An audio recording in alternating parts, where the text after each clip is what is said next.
Tonight's story takes us into a world where power and darkness are intertwined. Aeric, hailed as a prodigy, wielded a staff of immense magic, but whispers of shadow crept into his mind, and the gift he once trusted became a curse. The first nights with the staff were exhilarating. Aeric felt stronger than ever, spells flowing from his fingertips with a precision and might he had never known.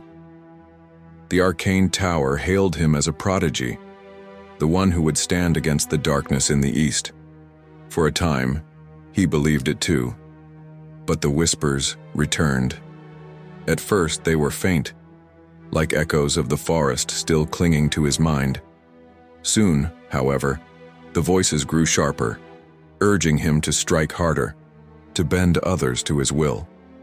The crystalline tip of the staff glowed not with gentle light, but with a pulsating crimson shimmer. What had once been a source of strength now felt like chains tightening around his soul. Master Aldrin noticed. "The staff does not grant power freely, Aeric," he warned one stormy night.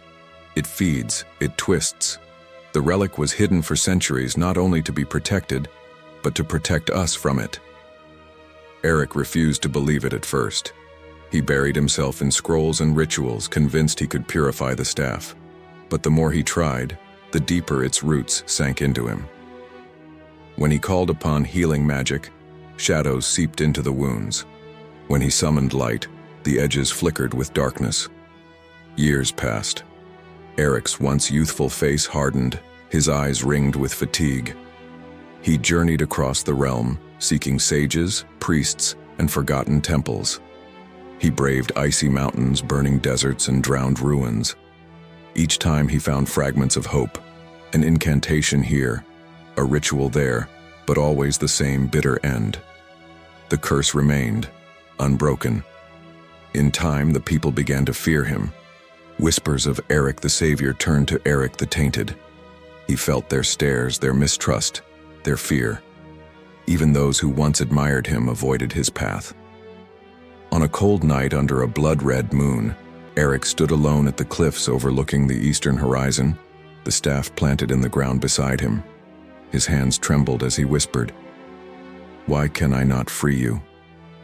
The staff pulsed in response, and for the first time, Aeric understood. The curse was not meant to be lifted. It was meant to consume. With that realization, despair settled over him like a shroud. Years of study, sacrifice, and endless struggle had failed. He had not mastered the staff. The staff had mastered him.